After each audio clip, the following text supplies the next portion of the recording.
기도하겠습니다. 우리의 유일한 소망 되시는 예수 그리스도를 바라봅니다. 오늘 저희들의 마음속에 그리스도의 말씀으로 풍성하게 하셔서 저희의 삶이 하나님 앞에 인자함과 공의로 충만하게 채워주시기를 예수 그리스도의 이름으로 간절히 기도합니다. 예수님의 수제자였던 베드로가 베드로후서에서 다음과 같이 말씀한 것을 여러분 주목해 보십시오. 화면에 이 말씀을 올려드릴 텐데요. 조금 길기는 합니다만 차근차근 이 말씀을 잘 들어보시길 바랍니다.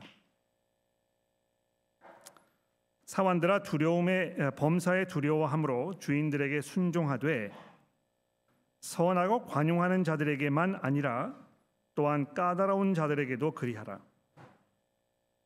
부당하게 고난을 받아도 하나님을 생각함으로 슬픔을 참으면 이는 아름다우나 죄가 있어 매를 맞고 참으면 무슨 칭찬이 있으리요. 그러나 선을 행함으로 고난을 받고 참으면 이는 하나님 앞에 아름다우니라. 이를 위하여 너희가 부르심을 받았으니 그리스도도 너희를 위하여 고난을 받으사 너희에게 본을 끼쳐 그 자취를 따라오게 하려 하셨느니라.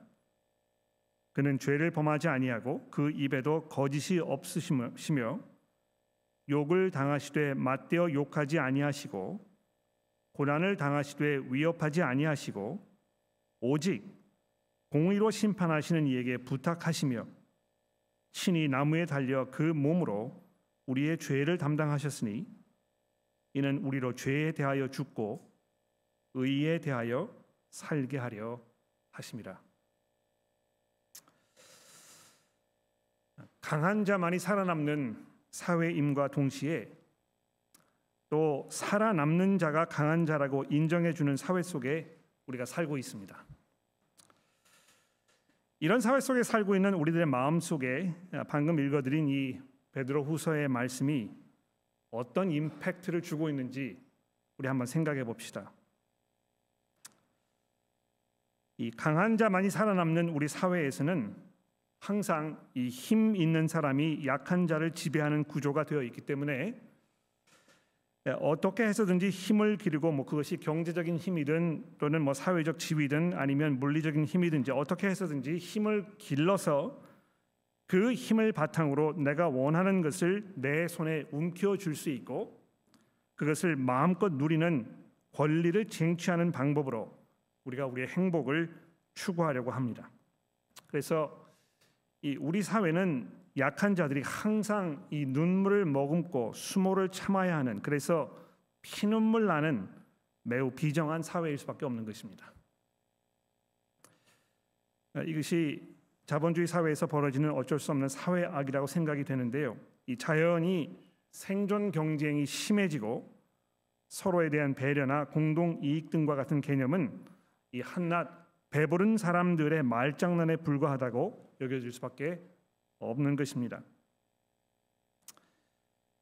이 뿌린 대로 거두기 때문에 약한 자리에 있는 것은 전적으로 그 자리에 있는 사람의 무기력함이나 게으름 때문이고, 반면에 내가 누리고 있는 이 편안함과 여유로움은 그동안 내가 수고해서 얻은 정당한 대가이자 나에게 주어진 그 누구도 침해할 수 없는 이 신성한 권리라고 아주 당연시 생각하게 되는 것입니다.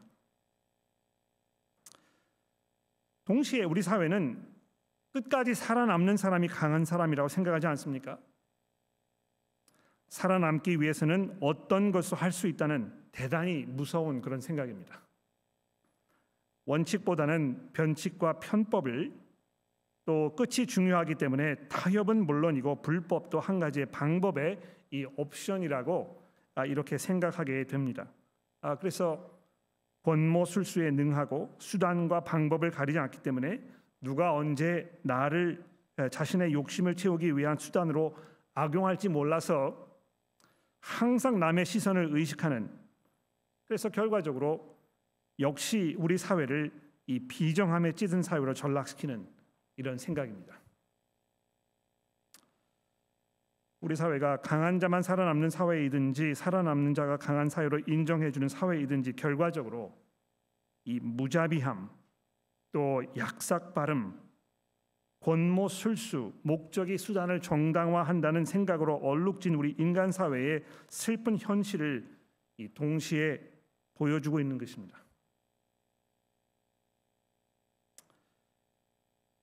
우리 그리스도인들은 살아계신 하나님께서 공의와 신실함으로 옷을 입으신 그 아들 예수 그리스도를 세상에 보내셔서 우리가 살아온 삶에 대한 이 심판을 하게 하시고 또 재판관이신 그리스도의 이 공의와 신실함에 얼마만큼 부합된 삶을 살았는지를 평가받아야 될 때가 올 것이라는 이 사실을 굳게 믿고 사는 사람들입니다.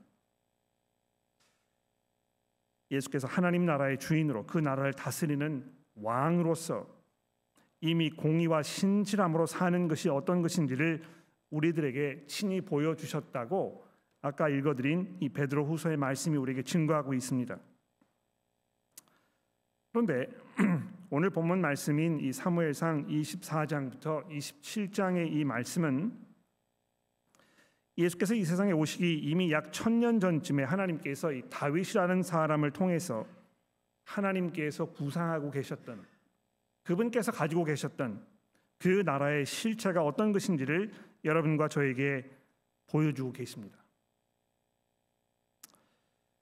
내 손으로 내 앞에 주어진 기회를 내가 움켜쥐어야만 내가 살아남을 수 있고, 그렇게 하는 것이 참 지혜로운 삶이고 그렇게 하는 사람이 결국은 승리할 것이라고 굳게 믿는 이런 사회 속에 살고 있는 여러분과 제가 오늘 본문 말씀에 등장하는 이 다윗의 삶에 벌어졌던 일들을 생각하면서 우리가 과연 이 세상을 어떻게 살아가야 될 것인가, 그리스도를 바라보는 이 삶을 우리가 산다는 것이 실제로 우리 삶 속에서 무엇을 말하는 것인가에 대하여 깊이 돌아보는 이런 기회가 됐으면 좋겠습니다.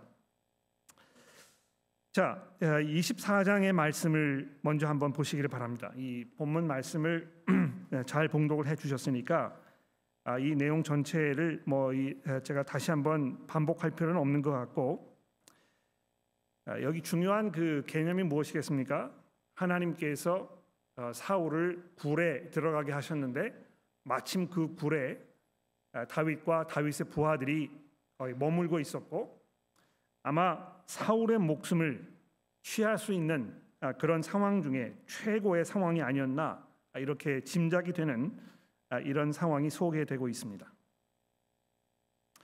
여러분, 이걸 잘 주목해 보십시오. 다윗이 지금까지 얼마만큼 사울 때문에 고생을 했습니까?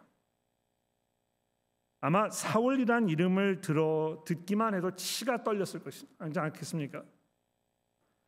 얼마나 도망을 다녀야 했고 자기의 이런 그 현실이 얼마나 비참하게 느껴졌을까요? 그런데 마침 하나님께서 그 사울의 목숨을 이제 끊어버릴 수 있는 절호의 기회를 마련해 주신 것이라고 그 굴에서 다윗과 함께 있던 부하들이 다윗에게 얘기한 것입니다. 여러분, 이 굉장히 중요한 그 개념이 되겠는데요. 우리가 이제 하나님께 뭐를 간절히 원하지 않습니까? 하나님, 정말 이렇게 됐으면 좋겠습니다. 이렇게 하면은 저의 모든 기도와 이 간구의 내용이 다 성취될 것 같습니다. 이렇게 될 수 있도록 좀 도와주십시오. 이렇게 기도했는데 실제로 내가 기도한 대로 상황이 이렇게 전개되어 나가면 우리 이제 어떻게 결론을 쉽게 맺겠습니까? 이것이 하나님의 뜻이구나. 내가 기도한 대로 일이 진행되는 걸 보니까 이렇게 하는 것이 하나님의 뜻이구나. 신이 나는 것입니다. 그런데 하나님께서 다윗을 지금 이런 상황 속에 넣어두시면서 다윗에게 이 사울의 목숨을 끊을 수 있는 상황을 주셨는데도 불구하고, 그래서 다윗이 얼마든지 이것이 하나님의 뜻이라고 자기의 생각을 정당화하면서 행동을 취했을 수도 있을 것입니다. 그러나 다윗이 뭐라고 얘기했습니까? 9절 말씀을 보십시오. 사울에게 멀리서 이렇게 얘기합니다. 오늘 여호와께서 10절의 말씀을 보십시오. 여호와께서 굴에서 왕을 내 손에 넘기신 것을 왕이 아셨을 것이니이다. 그러나 나는 내 손을 들어 내 주를 해하지 아니할 것입니다.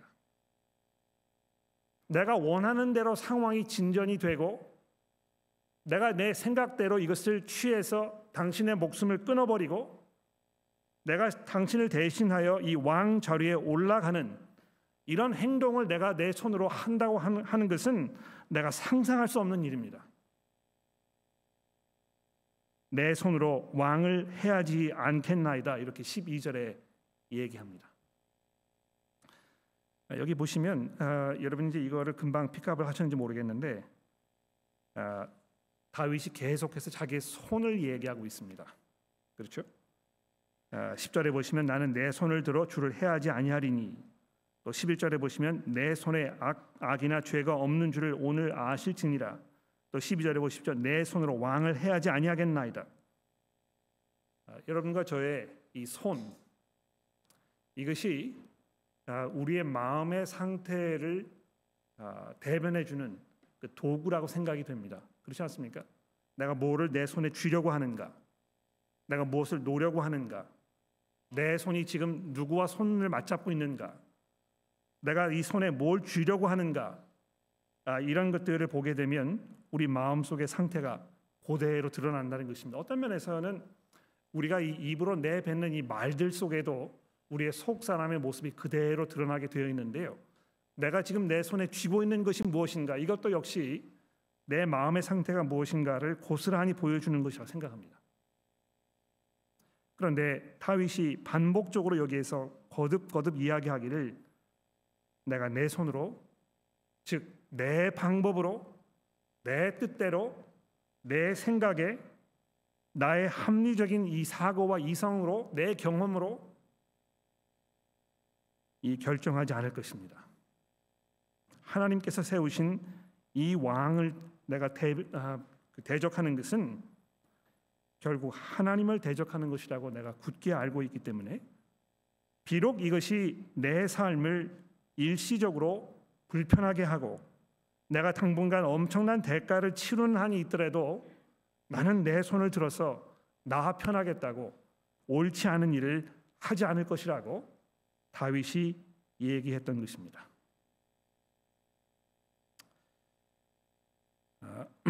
이런 그 다윗의 이야기가 사울의 마음을 움직이고 감동시켜서 19절에 보시면 사울이 이제 이렇게 얘기하지 않습니까?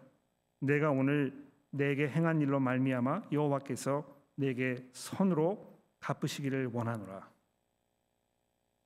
어떤 선을 다윗이 행한 것입니까? 17절에 보시면 이렇게 얘기하지 않았습니까? 나는 너를 학대하되 너는 나를 선대하니 너는 나보다 의롭도다.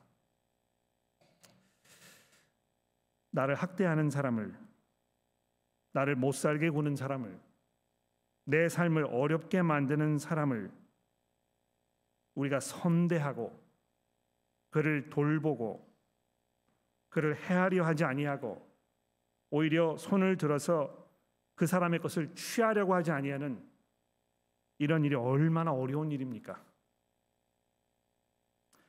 그러나 사울이 다윗의 마음을 읽게 되었고 그래서 20절에 보시면 나는 내가 반드시 왕이 될 것을 내가 알고 이스라엘의 나라가 내 손에 견고히 설 것을 내가 안다. 또 이렇게 이 손에 대해서 얘기하고 있습니다. 다윗은 자기의 손으로 이 왕국을 취하려고 하지 않았지만 하나님께서는 그의 이 의로움을 보시면서 내 손에 하나님께서 이 왕국을 내게 주실 것이다. 사울이 이렇게 이야기하였다는 것입니다. 얼마나 훌륭하고 감동적이며 여러분과 저의 삶에 많은 것을 생각하게 하는 이런 구절입니까? 내가 과연 이렇게 할 수 있을까? 이렇게 하는 것이 옳은 일이지만 과연 이런 그 기회가 주어졌을 때 내가 이런 방법으로 내 삶에 희생과 수고가 따르더라도 이렇게 할 것인가를 돌아봐야 하지 않을 수 없는 것입니다. 자, 그런데 25장과 26장의 말씀을 우리가 읽지 않았습니다만 여러분들이 주중에 이 말씀을 읽고 오셨는지 모르겠어요. 25장에 보시면 아주 재미있는 상황이 이제 벌어집니다. 이 내용이 굉장히 길기 때문에 모든 걸 다 말씀드릴 수는 없습니다만 결론부터 말씀을 드리면 나발이라는 아주 이 부자가 있었다는 것입니다. 나발이라는 이 이름의 그 뜻은 미련한 자라 이렇게 하는 뜻인데요. 이 사람이 태어날 때 아버지가 무슨 원수를 줬길래 아버지가 그 사람의 이름을 어리석은 자라고 줬는지 모르겠습니다만 이게 실제 이름이었는지 별명이었는지는 모르겠습니다. 그런데 이 사람이 아주 아름다운 아내 아비가일을 두고 있었다는 것입니다. 근데 3절에 보시면 이 여자는 총명하고 용모가 아름다우나 남자는 완고하고 행실이 악하였다 이렇게 기록이 되어 있습니다. 결혼하신 이 부인 되시는 분들이 지금 우리 이야기하는 것 같은데 이렇게 이해하시는 분들 계신지 모르겠어요. 그런데 다윗이 나발에게 많은 은혜를 베풀었다는 것입니다. 어떤 은혜를 베풀었습니까? 7절에 보시면 나발의 목자들이 다윗과 함께 있었을 때에 다윗이 그 목자들을 해하지 아니하고 그들이 갈멜에 있는 동안에 그것들을 하나도 잃지 않도록 다윗이 보호해주는 이런 그 은혜를 나발에게 베풀었다는 것입니다.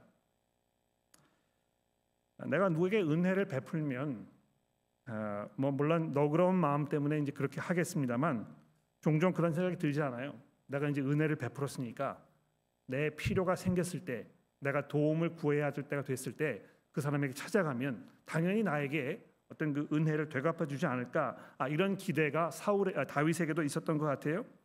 그래서 8절에 보시면은 그 다윗이 사람을 보내 가지고 내게 은혜를 얻게 하라. 내가 이렇게 도망자의 신세에서 아주 어려운 상황에 있기 때문에 너의 도움을 좀 받았으면 좋겠다 이렇게 요청을 했었을 때 10절에 보십시오. 나발이 다윗의 사원들에게 대답하여 이르되 다윗은 누구며 이새의 아들은 누구냐? 요즘에는 각기 주인에게로 억지로 떠다니는 종이 많도다. 내가 어찌하여 내 떡과 물과 내 양 털 깎는 자를 위하여 잡은 고기를 가져다가 어디서 왔는지도 알지 못하는 자에게 주겠느냐? 이 얼마나 배은망덕한 괘씸한 사람입니까? 여러분 이런 대접을 받아보신 적이 있으십니까? 내가 정말 아끼고 사랑해서 헌신적으로 그 사람에게 많은 걸 베풀었는데 이것을 감사하고 고맙게 생각하면서 서로 주거니 받거니 하기는커녕 내 도움의 순간이 왔을 때에 아주 눈 감으면서 모른 채 하는 이 얼마나 속이 그 우라통이 터져 왔겠습니까? 나발은 여기서 사울과 똑같이 행동하고 있는 것입니다. 다윗이 얼마나 지금까지 사울에 대해서 은혜로 베풀었습니까? 그렇죠? 한 번도 다윗이 자기의 손을 들어가지고 자기를 해하려고 하는 사울에게 대든 적이 없었다는 것입니다. 그저 도망다니고 피하고 기회가 있었는데도 불구하고 이 복수하지 않으려고 하는. 그런데 12절에 보십시오. 다윗의 소년들이 돌아와서 자기 길로 행하여 돌아와 이 모든 말을 다윗에게 전하매 다윗이 자기 사람들에게 이르되 너는 각기 칼을 차라 하니 각기 칼을 차매 다윗도 자기 칼을 차고 400명가량을 데리고 올라가고 200명은 소우물 곁에 있었더라. 또 21절에 보십시오. 내가 이 자의 소유물을 광야에서 지켜 모든 것을 하나도 손실이 없게 한 것이 진실로 허사라. 그가 악으로 나의 선을 갚는도다. 내가 그에게 속한 모든 남자 가운데서 한 사람이라도 아침까지 남겨두면 하나님은 다윗에게 벌을 내리시고 또 내리기를 원하노라. 다윗의 분노가 이제 하늘을 찌르고 있는 것입니다. 아마 이 이야기를 우리가 읽었을 때 공감이 충분히 갈 것 같아요. 이 나발이란 사람이 진짜 얼마나 어리석은 사람인가. 자기 앞가림을 못하고 다윗이 어떤 사람인데 이런 식으로 이 은혜를 이런 모욕으로 갚으려고 하는 것인가? 그렇지. 아마 이 영화를 우리가 이 이야기를 영화로 만들었으면 다윗이 칼을 차고 자기 부하들에게 명령을 내렸을 때 아마 박수를 치면서 본때를 보여주라고 이렇게 했었을 것입니다. 자, 근데 성경에 보면 항상 이 결정적인 순간에 하나님께서 여성들을 들어서 어리석은 남자들을 가르치는 이런 경우가 종종 등장합니다. 이 아비게일이라는 이 여자가 자기 남편의 이런 그 몰지각한 행동을 듣고 나서 뭐라고 이야기하였는지 25절에 보십시오. 아비게일이 짐을 쌓아들고 많은 선물을 가지고 자기 남편 몰래 다윗을 찾아와서 25절에 보십시오. 원하옵나니 내 주는 다윗을 말하는 것입니다. 주께서는 이 불쌍한 사람 나발을 개의치 마옵소서. 그의 이름이 그에게 적당하니 그의 이름은 나발이라 그는 미련한 자니이다. 여종은 내 주께서 보내신 소년들을 보지 못하였나이다. 내 주여 여호와께서 살아계심을 두고 맹세하노니 내 주도 살아계시거니와 내 주의 손으로 피를 흘려 친히 보복하는 일을 여호와께서 막으셨습니다. 나를 여기 보내셔서 지금 당신을 만나게 하신 것은 당신이 당신의 손을 들어 이 손에 이 피를 묻히면서 친히 보복하는 일을 하나님께서 막고 계시는 것입니다. 이렇게 다윗에게 이야기했다는 것입니다. 하나님의 나라를 다스릴 이 왕은 어떤 왕이어야 했던 것입니까? 다윗이 무엇을 배워야 했던 것입니까? 다윗이 왕이 되기 이전에 그가 마음속에 깊이 깨닫고 이것을 삶 속에 적용해야 했던 이 중요한 포인트가 무엇이겠습니까? 하나님의 나라는 공의와 신실함이 자비로움과 용서가 넘쳐나는 그런 나라여야 한다는 것입니다. 그 나라를 다스리는 그 왕 역시 바로 하나님의 이러한 신실함과 그의 공의로움으로 옷 입은 이런 왕이어야 한다는 것입니다. 왕이요, 제발 당신께서 하나님의 왕으로 이 나라를 다스리게 될 자이오니 당신의 손에 피를 묻히지 마소서. 제발 이 보복하는 일이 여호와께 있다는 것을 왕은 이해하시고 너그럽게 내 남편을 용서하여 주옵소서. 또 28절의 말씀을 보십시오. 남편의 이 어리석음을 자기의 허물이라는 것처럼 이 여인이 이야기하면서 주의 여종의 허물을 용서하여 주옵소서. 여호와께서 반드시 내 주를 위하여 든든한 집을 세우시리니 이는 주께서 여호와의 싸움을 싸우심이요 내 주의 일생에 내 주께서 악한 일을 찾을 수 없음이니이다. 그렇습니다. 하나님의 나라를 다스리는 하나님의 왕은 악한 일을 찾을 수 없는 그 삶에서 공의와 신실함으로 옷을 입은 이런 왕이어야 하며 그 왕이 다스리는 그 나라 속에서 바로 이 하나님의 공의와 신실하심이 백성들에게 풍성히 베풀어져야 한다는 것을 아비가일이 다윗에게 가르쳐주고 있는 것입니다.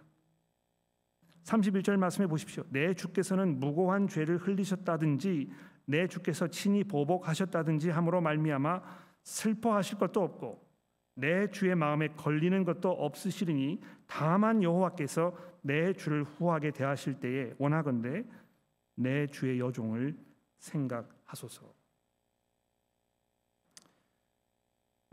막 분노에 끌어올라가지고 칼을 차고 이 400명이나 되는 군대를 데리고 나발이란 사람을 초토화시키려고 지금 막 혈안이 되어 있던 이 다윗에게 찬물을 끼얹으면서 정신을 번쩍 차리게 아비게일이 했다는 것입니다. 30절의 말씀 보십시오. 다윗이 아비게일에게 이르되 오늘 너를 보내어 나를 영접하게 하신 이스라엘의 하나님 여호와를 찬송할지로다. 또 내 지혜를 칭찬할지며 또 내게 복이 있을지로다. 오늘 내가 피를 흘릴 것과 친히 복수하는 것을 내가 막았느니라.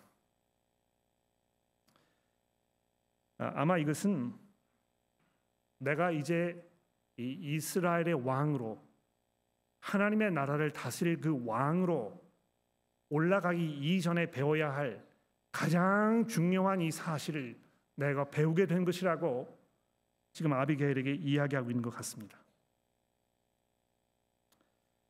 이 자리에 계시는 남편 여러분들, 여러분의 아내들을 좀 생각해 보십시오. 여러분의 아내분들이 여러분의 아내라는 사실이 얼마나 다행입니까? 남편으로서의 그 어리석음과 그 혈기왕성함과 어리석은 선택의 연속을 하나님께서는 여러분의 아내들을 통하여 멈추고 계시는 것입니다. 그러니까 제발 아내들 무시하지 마시고요. 아내들의 말을 잘 들으십시오. 근데 그것은 가정의 머리로서의 남편의 역할을 내려놓으라는 말씀이 아니고 그 역할을 잘 감당하기 위하여 여러분의 사랑하는 아내로부터 삶의 지혜를 잘 들어보라는 것입니다. 자, 그리고 나서 이제 26장으로 넘어가 보시면 오늘 본문 말씀의 가장 중요한 그런 내용이 소개가 되고 있는데 26장에도 24장과 똑같은 장면이 이제 반복이 됩니다. 하나님께서 또 한 번 사울의 목숨을 다윗의 손에 넘겨주시는 장면이 반복이 되었다는 것입니다. 근데 역시 여기에도 보시면 이 9절 말씀해 보십시오. 26장 9절입니다. 다윗이 자기의 부하였던 아비새에게 이르되 죽이지 말라. 누구든지 손을 들어 여호와의 기름 부음 받은 자를 치면 죄가 없겠느냐 하고 다윗이 또 이르되 여호와께서 살아계심을 두고 맹세하노니 여호와께서 그를 치시느니 혹은 죽을 날이 이르거나 또는 전장에 나가서 망할 것이라. 내가 내 손을 들어 여호와의 기름 부음 받은 자를 치는 것을 여호와께서 금하시나니 너는 너의 머리 곁에 있는 창과 물병만 가지고 가자. 그렇습니다. 공의와 신실함으로 그 삶을 풍성하게 하는 이런 사람은 하나님께로부터 분명한 복이 있을 것입니다.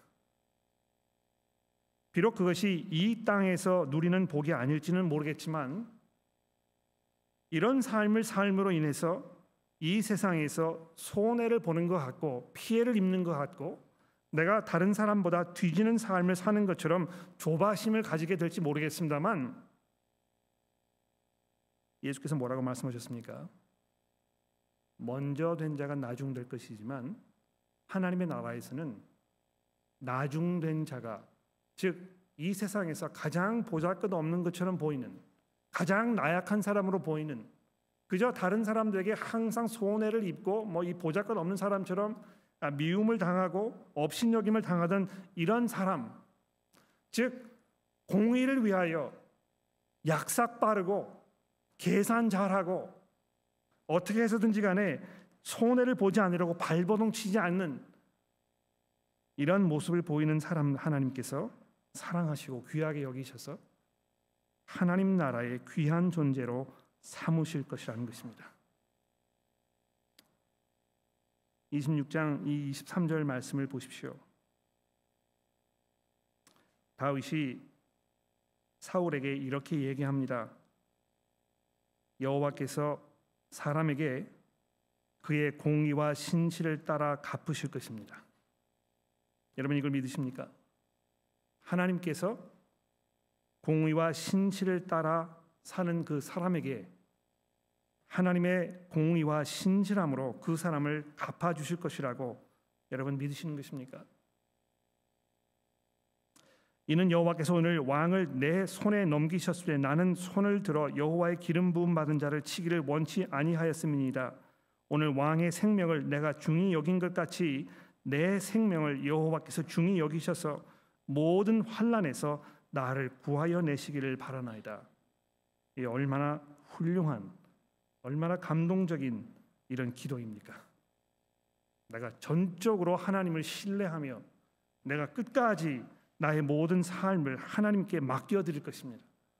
내 방법으로 이 문제를 해결하지 아니하고 죽기까지 하나님의 뜻에 내가 순종할 것이라고 다윗이 고백했던 것입니다.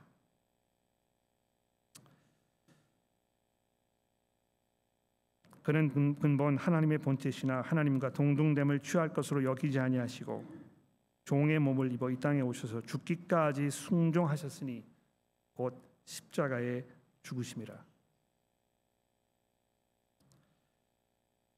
빌립보서 2장에 있는 이 말씀이 여기서 끝났으면 너무 허무하지 않았겠습니까? 죽기까지 순종했더니 어떻게 된 것입니까?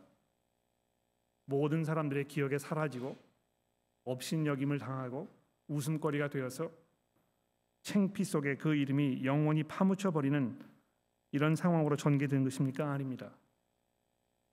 죽기까지 복종하셨지만 하나님께서 그 아들을 죽은 자 가운데에서 일으키셔서 가장 높은 곳에 그 이름을 두셨다고. 그래서 그 이름 앞에 모든 무릎이 무릎을 꿇게 하셨다고 사도 바울이 빌립보서에서 이야기하고 있습니다. 하나님의 나라는 바로 그런 것입니다. 여러분과 제가 우리의 손으로 우리 것이라고 여겨지는 것을 취하려고 하지 아니하여도 하나님께서 하나님의 정한 때에 하나님의 방법으로 그 나라의 완성을 통하여 여러분과 저의 삶 속에 풍성하게 베풀어 주실 것입니다. 여러분 이것을 믿으십니까? 이것이 여러분들의 신앙 고백이며 예수 그리스도를 구주로 고백하는 사람의 삶의 모습이라고 확신하십니까?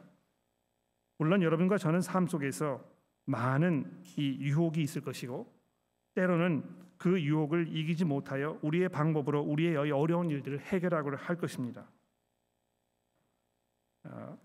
27장에서 곧